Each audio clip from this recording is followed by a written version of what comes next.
Hey, boys and girls. Welcome to Frontline Football, your one place to get all your sports content. My name's Josh, and we're going to be on the hunt for a bull named Toro today since the Texans have gotten their first win. Boys and girls, can you tell me where Toro is? He's right there. Let me use my trusty lasso. Get over here, Toro. Ah, got you, Toro. Well, if you didn't hear that intro, welcome to Frontline Football, your one place to get your sports news, rumors, updates, and highlights. And today, as you can see from the intro, I caught Toro because the Texans have catched their first win. So I'm just wondering, how y'all doing today? Because me, I'm doing incredible because the Texans won. See, your Texans finally won, and I chose them for that. Now you can't beat me up. All right. While Josh is getting beat up, we'll go over today's stories. LeVeon Bell was on the trade block. He just got cut about 10 seconds ago. We have injury updates coming from everyone because it's once again, as always, too big to keep on one screen. And at last, one more team is freed from their miserable head coach as Atlanta has cleaned house, fired every coach and then their GM, I believe. So I guess I'm going to open it up with my favorite running back, LeVeon Bell. So he got released earlier today, about 10 seconds ago to be exact. And I'm going to be honest, good for him. He escaped. I give him a big pat on the back. We were using him. He didn't get that many carries. He was splitting carries with Frank Gore, who does not need carries. In fact, he probably needs less carries. But he's going to be the workhorse now for whatever reason. And Adam Gase was just overall misusing him and doing his normal moronic Adam Gase impressions that he likes to do. And it's a miracle that he's not fired in his eyes, but for the rest of us, it's just plain misery. What are your thoughts, Josh? I feel like this is a great move by the Jets. Getting rid of your star running back really shows that they're tanking. I mean, they've already been doing that for a while, but this really puts the nail in the coffin that they're trying to tank and they're trying to get Trevor Lawrence. So this was just a good move by the Jets, and Le'Veon, I hope you find a great team that will use you correctly. Zach, your thoughts? Is really bad for the Jets because that was basically one of the best running backs that you guys have had in a long time, but he wasn't used right. So that's good they escaped out of there. I hope they get signed to a contender so they can get at least a ring. And yeah. All right. So the next story is gonna go to Josh with the news. Josh? And in the news today, we have another coach fired. Another coach firing on our hands, boys. We have Dan Quinn of the Atlanta Falcons, who have just gone fired a couple days ago. On Sunday, whenever the Falcons lost, the ownership was saying that they were just trying to finalize the firing. So let me hand it off to Zach to hear his thoughts on the topic. This is really good for the Falcons. If they can tank for Trevor and get Matt Ryan out of there, even though that Matt Ryan is still a decent quarterback, he will not get the job done for Atlanta anymore. So I think they're taking for Trevor, or the next best option is Justin Fields. I think they're going to take one of those two, which this was a great job. This guy has not led them to mostly anything except a Super Bowl where they choked it. I think this is a great move. Jack? I agree with your take for the most part. The Falcons, it's time for a reboot, a soft reset of their team. Matt Ryan and Julio Jones are far out of their primes. They're getting into the later side of their 30s. They're getting older. And if I'm the Falcons, I'm going to be racing with the Jets to get Trevor Lawrence, if not Trey Love or Justin Fields. Also solid options. But overall, it's time for a new QB, new head coach, new culture, because after 28-3, the Falcons slowly just started regressing until at this point where they're sitting at 0-5 and a mess.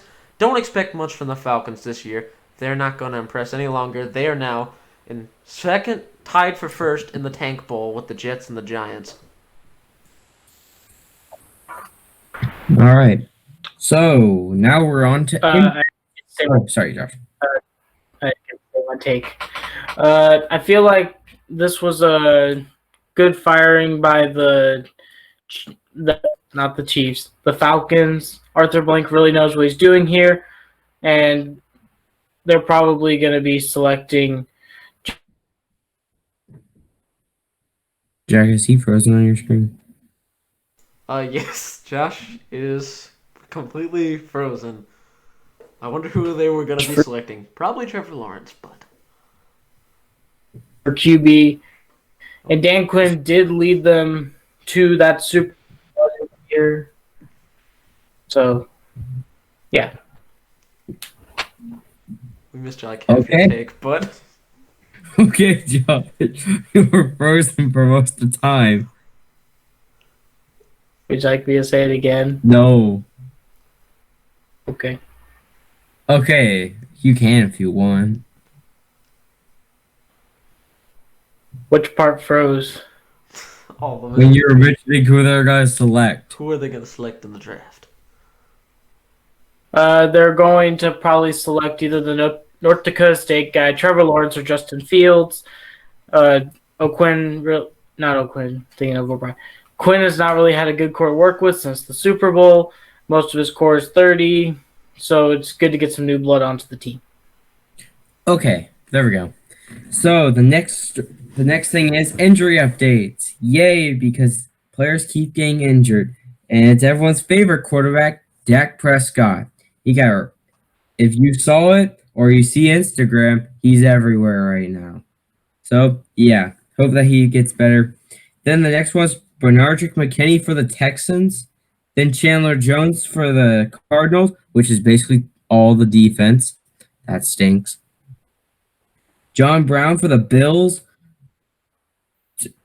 Darius Leonard, I think that is, for the Colts. Miles Jack for the Jags. And Josh Allen for the Jags.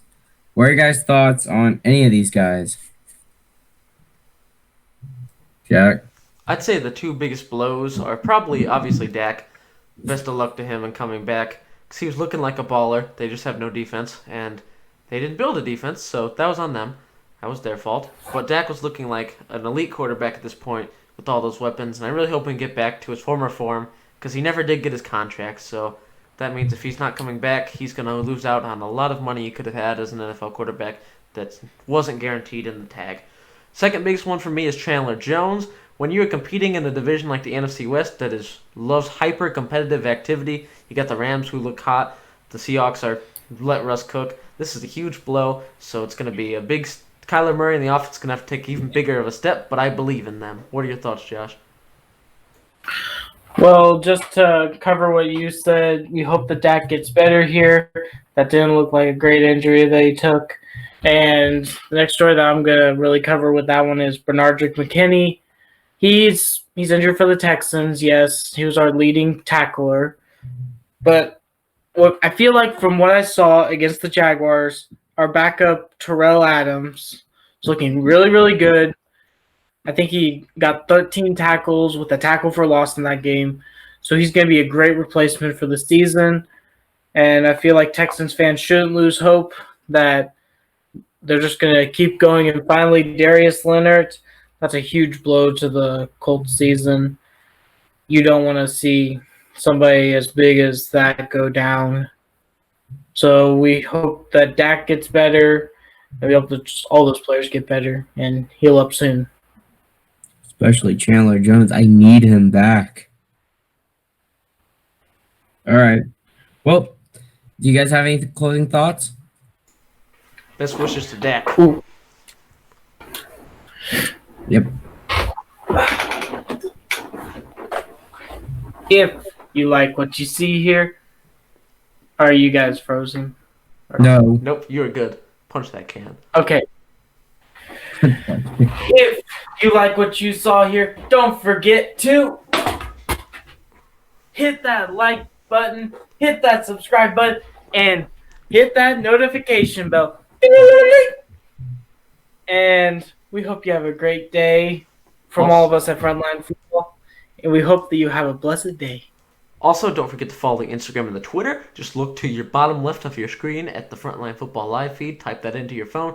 You get news, update, and you get to participate in the weekly prediction polls, which is always cool. Who doesn't love prediction?